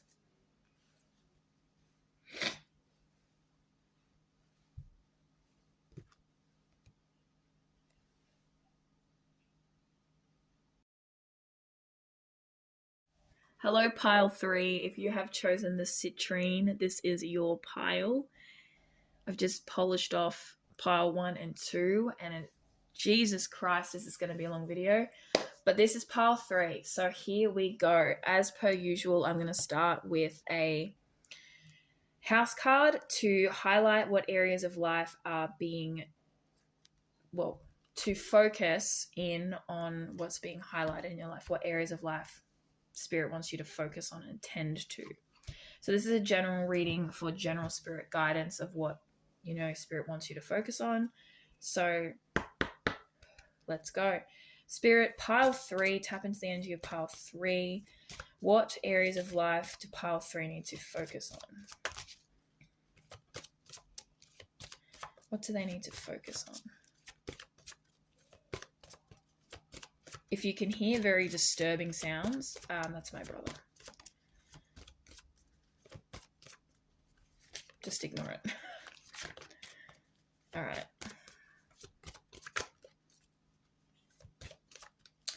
Let's see. Pile 3. What areas of life do we need to focus on? Because this is a collective pick a pile reading, there's going to be multiple different people here, so I'll pick at least 2. I mean, I normally go for 2, but in pile 2, 3 came out. So we'll see. The suspense, am I right? The suspense. I hope it's not the bloody 8th house again, because that came out in pile 1 and pile 2. Although it was fairly neglected in pile 2, so maybe it was just there because I shuffled really poorly. But anyway, rest assured, it's fine. Ooh, the 10th house. The 10th house. This is the house of achievements and status. Get that bag, sis. Get that bread. All right, let's get one more card. Once again, excuse my voice. I am sick. I walked around in wet socks last night, like a tool in the rain. So there we go. Ooh, the 6th house. Work, health, and duty. I'm so hungry, honestly. Like, I'm starving. Okay, so the 10th house and the 6th house are your highlighted house. I'm so excited. I love this. This is so fun. Why do I not do this often? The 10th house and 6th house. I've already said that 7 times. My bad. I'm going delirious. I've been here for like 2 hours. All right. So instantly, straight away, I get the energy that Spirit wants you to focus on building some sort of impression in the world, or a status or achievement, like through your job, through your career. So while the 6th house talks about routine, health, duty, responsibility, around the house, like Virgo energy, like that type of stuff, I feel like you're putting a lot of work into something to bring about personal achievement through, like, this could be a job, this could be you might even be someone who has like a public page or public something, like you might be publishing a book, or you might be teaching a class, and so you're like, or you could be a content creator, and so you're like pouring work and routine and structure into this so you can build status and reputation, and you can build that publicity and that recognition. So let's get some tarot cards for some clarity. I really do apologize for the unhinged horse noises that are being that are ringing through the house right now. I'm not editing this. You're just going to have to deal with it. I'm sorry. This is my first video in like forever. So, let's get some clarity with tarot. What does Spirit want you to focus on, pile 3? Oh, you also have citrine as a crystal. I'm sorry about that. You also have citrine as a crystal. So this could be about bringing in that money. That money. Some of you may also be yoga. Oh, hello. The Knight of Cups. Speaking of horses, look at that. Beautiful. The Knight of Cups is like this is about creativity, intuition, following your dreams. You might think like, you might be putting a lot of work into fulfilling a dream that you have to make money a certain way or be recognized in a certain way. This is a very emotionally fulfilling card. Like, I'm thinking of Page of Cups. The fuck? Sorry. Knight of Cups. Still on board with the emotions and stuff like that. Oh, hold on. Sorry. I love it when we get it. I love it when we get a good card. Ace of Swords. Okay. Knight of Cups. So you're working towards what fills up your cup. You're working towards emotional fulfillment. You're moving forward in some way. So you are, all the knights kind of ride horses towards something, and the Knight of Cups is riding their horse towards higher intuition, emotional fulfillment, um, filling up that heart space with what they love, what they're passionate about. This is a creative journey. It can also talk about romance as well, and we do have the lovers on the bottom of the deck, but we'll just ignore them because they don't feel relevant to me. And then Ace of Swords. This one, Ace of Swords, this is like clarity, cutting through the bullshit. Okay, you have I feel like you know exactly what you want. Or you recently had that moment of like, fucking hell, I know exactly what I want. This is new ideas, clarity. You know what you're going after. You know what you're doing. You're going for it. You know what's going to light you up. You know what you want. And you're going to go and get it. So you have had this aha moment or this moment of clarity where you recognize how you want to get from point A to point B. The Nine of Cups, often it's too busy talking about bloody romance to really kind of get into like any other themes and stuff, but it can also be about creativity and what fills up your heart. I'm going to get some more. I don't know why I've sat them like that, but I have. Let me get some more tarot cards for clarity for pile 3.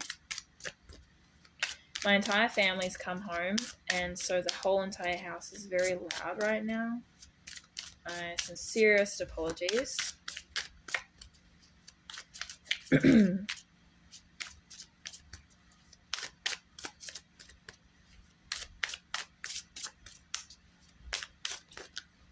Oops.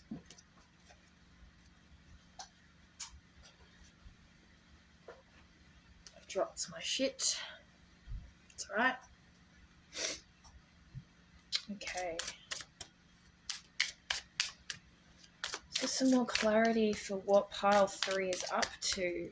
What is coming out for pile 3? So you've got some clarity on what you want to do. You've got it set in stone. We have the High Priestess. Now, what concerns me is that this came out in reverse, which symbolizes kind of like a lack of intuition or clarity on something. Maybe a disconnect to spirit, disconnect to source.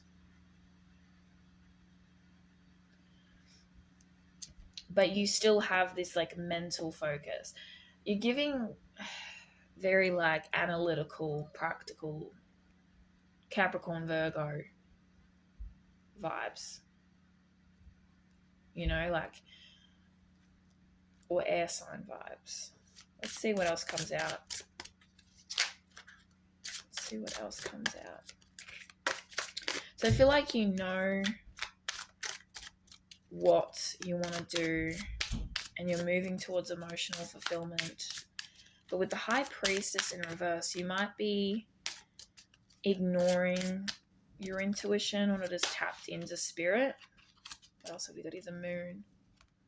Interesting. This is about the unconscious and the subconscious. So there's something inside. Hang on. Let me just double check if I've got the High Priestess correct, because I'm not that confident, not going to lie. What card is that? 11? No, what is that? Jesus. Oh, it's number 2. No, it's not. Yes, it is. Okay.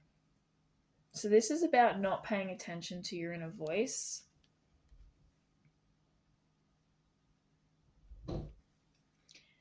Keeping secrets, gossips or mistruths. Not necessarily following the truth. Or not following the answers that you have.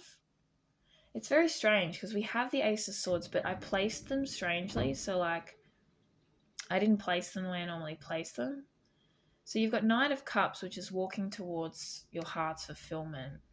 You might be walking into something that's not, it could be, with Nine of Cups, it could be something that you might be walking into a situation that is not right for you. And your intuition is like, stop it, stop, and you're just still going. Because the Nine of Cups talks about moving forward towards something emotionally fulfilling, right? Or like romantic even. We have Queen of Cups reversed. Jesus. Yeah. So I feel like, right. So you could be walking into something that isn't divinely guided. And then we have the moon, which is the unconscious. There's something in your subconscious mind that's being rejected or neglected. And then the Queen of Cups, that's like more confirmation of like not listening to your intuition. This is suppression. This is like ignoring your intuition, controlling or suppressing emotions. I feel like you're just trying to like work and grind and hustle, and you think that's going to make you happiest, but there's something quite off with that, because the moon's about illusion, hidden truth. Yeah, so you've got blocked intuition, not following the truth, blocked intuition, not listening to yourself, repressing yourself, and illusions and shit. So there's definitely a hell of a lot of unconscious fuckery occurring, right? So this could be in regards to a path, like a work path and a study, a career path. Maybe you really, really want recognition for something. And it's not to say you can't have recognition or you can't have success or anything like that. That's bullshit. You can if you want, you know. But there's something that you are denying or repressing. You could be going into something like a relationship, for example, or a career or something like that. That is, and your intuition is screaming at you to be like, stop it, this is an illusion, this isn't right, this is not good for us. And then the Ace of Swords, which I've placed here, which I normally place at 1, 2, 3, 4, but I've put 1, 3, 4, 2, whatever, you know. I feel like you're going to get a slap in the face of clarity eventually. Let's get some cards for what this might be about. You could be just following a path. Oh, you know, you could be following a work vision. It's a lot of water energy, might I say. Like Cancer, Pisces, Scorpio. We are chock-a-block full of that. Knight of Cups, the High Priestess, the Moon, Queen of Cups, all water energy. Okay? Ace of Swords is air. And then 6th house is like Virgo. 10th house, I think, is Capricorn. Neptune, this is Pisces energy. Vision. Okay, maybe you have psychic visions or psychic abilities that you're repressing. You may be concerned about it or rejecting it. And you might just be trying to work your 9 to 5, clean your house, you know, fill up your car, do your yoga, eat your avocado on toast, live your life, work and hustle in a corporate 9 to 5, whatever the fuck that you don't want to do. And your intuition is telling you that there's something more that you're not seeing, or something you don't want to see, and you're just blocking it. But you're going to get that Ace of Swords. It's going to give you clarity, okay? So there's this vision or this idea. You might be repressing. Oh, you know, maybe you have an idea or a vision or a dream and you're just repressing it because you don't think it's going to be successful. You don't think you're going to be successful, so you just do your normal job. you just do your normal things. You just stay in your lane and you just repress what is ultimately going to fulfill you.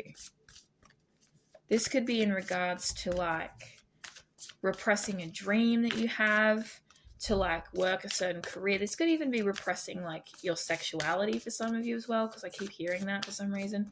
Like you might be suppressing your sexuality and trying to be like, oh, you know, here's my Pinterest board of my hetero wedding, but you're actually gay. Or you're actually a lesbian, you know? Like this could be like, oh, you know, I'm going to follow along in my dad's company or my mum's footsteps, or I'm going to go to college or whatever. But actually you want to do tarot, or you want to be a psychic, or you want to have like a, you know, full-blown like 10-year travel spree before you do anything, you know, like there's a sense of like you have something pushing, something like nudging you, and you're just ignoring it because you're like afraid to accept it or admit it or open up to it. But it's there and it's hovering. It's actually doing more than hovering. It's like smacking at the doors, but it can't get in. You might feel like you have this responsibility to uphold a certain image. You might feel like you have to maintain a public image. Like you have this responsibility to be this certain type of person, and so you're not walking towards your true north, which you've got North Node here, future. So like the future that you are forcing yourself to see for yourself or actively partaking in is not for you. Like deep down, tap into that and ask yourself, what are you repressing and why are you repressing it? What are you afraid of? Are you afraid that people will see you differently, that you will not be able to uphold the standards that you think you need to uphold? Do you feel a sense of responsibility or duty because of the way your parents are, or the way your education is, or the way your culture is, or like your religious upbringing? Like, do you feel... But there's definitely this like repression of either like psychic gifts or like just an intuition, your intuition in general. And then we have North Node. Yeah, we have North Node. You have a beautiful future that you're just not following. You're not following your North Node. You're not following your true Node. And you might get a sudden burst of clarity of what that is. We have solar flares activate. You need to open up and activate that part of yourself. You need to let that be what it is. You need to open up to your truth. Let's get some archetype cards for some clarity on what this might be for pile 3. But there's a lot of repression, like suppressing stuff, and a lot of like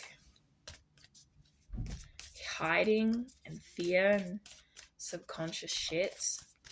And I feel like it has something to do with, you know, you repressing your truth, your identity, or your dreams, or your abilities for the sake of following, for the sake of achievement, for the sake of public appearances, for the sake of making people proud, or for the sake of, in the name of responsibility or duty or service. It's like, no, fuck that. You know, you need to follow your truth because it's going to lead to fulfillment. So we have here like what's going to lead to fulfillment. Walk towards that. You need to correct the High Priestess, the Moon, and the Queen of Cups.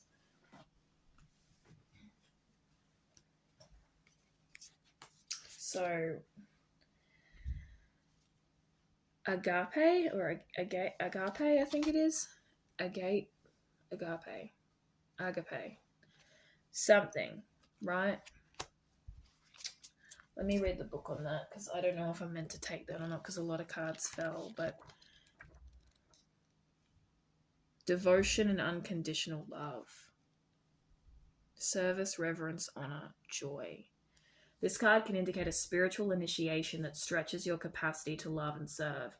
You sense the earthly as the heavenly and vice versa. So this is an initiation moment. Reassess what you worship every day and what are you elevating? Where does the sacred ladder you climb ultimately lead to?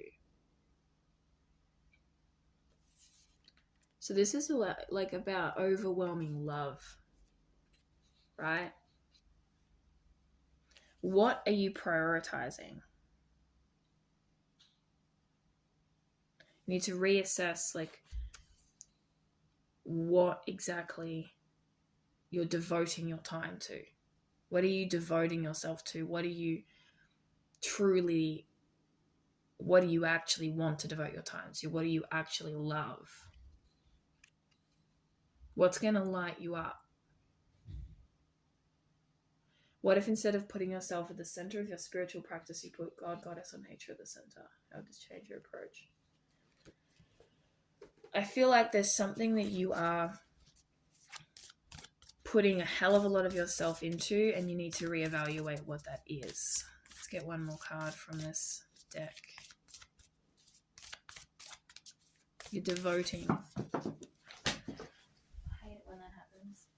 Hold on a minute. When the cards decide that they want to project themselves across the country. All right, there we go. That's all of them.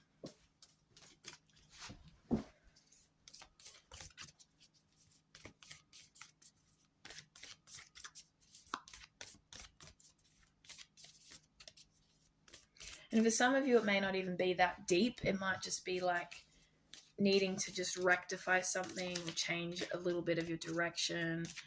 But yeah, I feel like you're devoting yourself to the wrong things. Maybe not all the wrong things, but there's definitely a sense of like repression.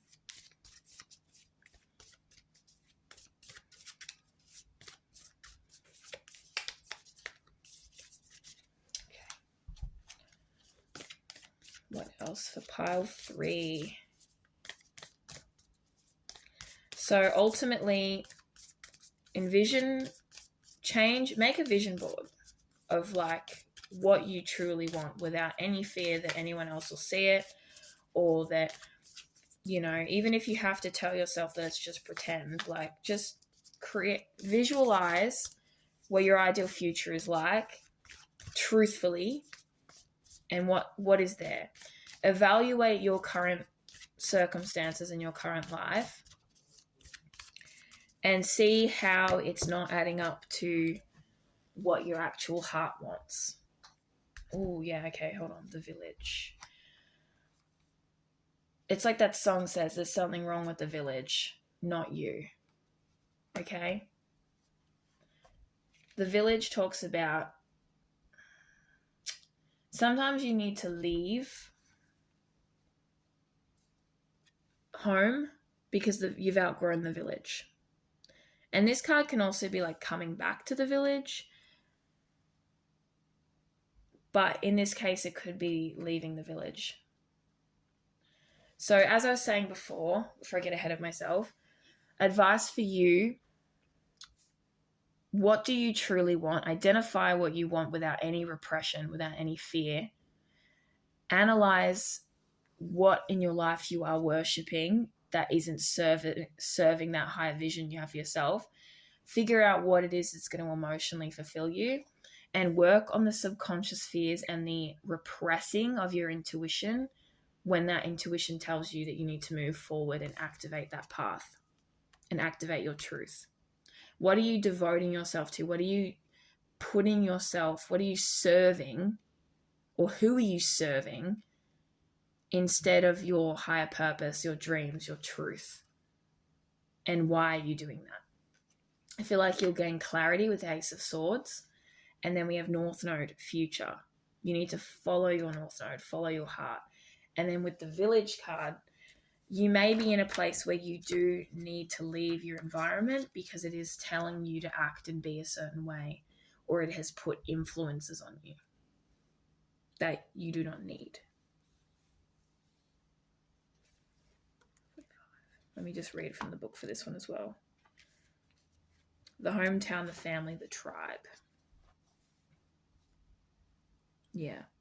The village presents us with a conundrum. On one hand, it's the place that feels most like home, the place to which you can always return. Nostalgia and comfort draw us back. On the other hand, it's the very place you must leave in order to grow. Around the village, an unspoken boundary exists. One most villagers do not want you to cross. Exactly. So you may have family that's like, no, I don't want you to do that. You can't do that. That's a bad idea. Don't follow this vision that you have. Don't activate this path. Don't live your truth. Serve this instead. Do this instead. How you're seen, your reputation concerns you. How people see you concerns you. You feel you have a responsibility to be a certain way, but your heart doesn't want that. Your soul doesn't want that. You know, allow yourself to serve yourself, to be able to worship yourself, to honor your truth. In order to follow your North Node, you have to get the fuck out of the village. Okay? Though some support your leaving, still you hear whispers of doubt as you venture beyond its borders, leaving them behind. The village is present any time we feel restricted by a certain group, community, family, place, or ideology. Exactly. So there are people around you that restrict you, and you repress this about yourself because you know that it is not as accepted. Now, this could be your sexuality or your gender identity, because I did think of that randomly before, but this could also be outside of a religion that you were raised in. This could be leaving the church. This could be leaving a specific religion, regardless of where you're from or the cultural background you have. This could be leaving that. You might be literally leaving a place that very few people leave. You know, this could even just be following like a more spiritual path. If you're not around spiritual people, but it doesn't have to be spiritual. It's just overall your identity doesn't fit with these people or this place, and you need to leave because they do not support it, or not everyone in it supports it, and that has fucked you up a little bit to the point where you're repressing yourself, and no one wants that. Free yourself. Obviously, make sure you are physically safe. Like, do not like, if you can't exit the world and be like, I'm this way or that way, or I'm doing this or I'm doing that safely, then don't. Wait until you are safe, like physically safe from any form of physical harm, hate crime, abuse, whatever.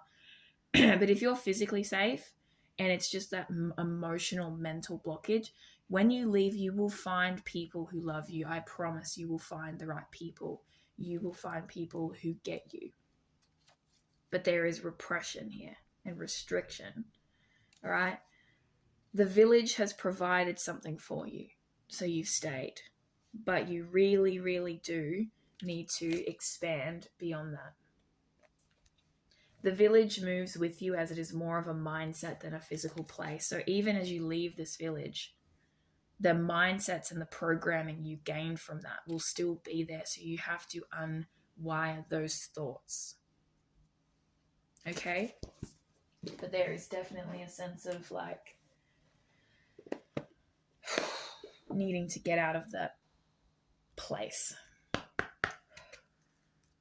Actually, what I want to really quickly do is go back to the agape, devotion, unconditional love. When we are in awe of wonder or something. Initiation to something. So there's something you love that is beautiful that you might not be allowed to love, that you want to serve, that brings you joy, that you want to do. This can be anything from a person, a job, a place, a spiritual belief system, a cultural belief system, a religion, yourself, honoring yourself, but it's something that lights you up, like a certain type of lifestyle. Like, it is alive when we are in awe and wonder and our breath is taken away by something.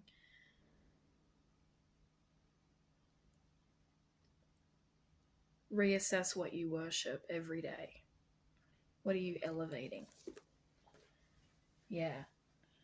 I'm going to get some more clarity, just some extra little, tiny little bits of clarity for pile 3 before I end the reading. I feel like this one's been shorter, but I want you to know when you leave and you honor yourself, just know people will love you. People will love the shit out of you for who you are and what you do. Even if your family doesn't agree with your newfound belief systems or your newfound identity or your newfound passion in life, you know, whatever it may be, like, you are allowed to say la vie. Get on the boat, get on the plane, do the thing, make sure that you're physically safe first and that you're emotionally safe, like allow for safety and stuff like that. But for some of you, I feel like it's more about, you're worried about your reputation and what people think. You're worried that, you know, you have a responsibility to be a certain way. You don't. We have Lovers and Bag of Marbles. So for some of you, this I feel like is your sexuality. Like you're in love with someone and you feel like you're not allowed to be in love with that person, or you're in love with that. Like, I feel like for some of you, it's your sexuality. Because I did pick up on that for some weird reason with the Nine of Cups. Like I was just like, I didn't say it the first time I heard it because I thought that's irrelevant, probably. No, I feel like for some of you it's not. So this could be your sexuality that you're questioning and you're afraid of. And then we have Bag of Marbles. So this is like scattered energy. There's a lot going on in there. You don't have to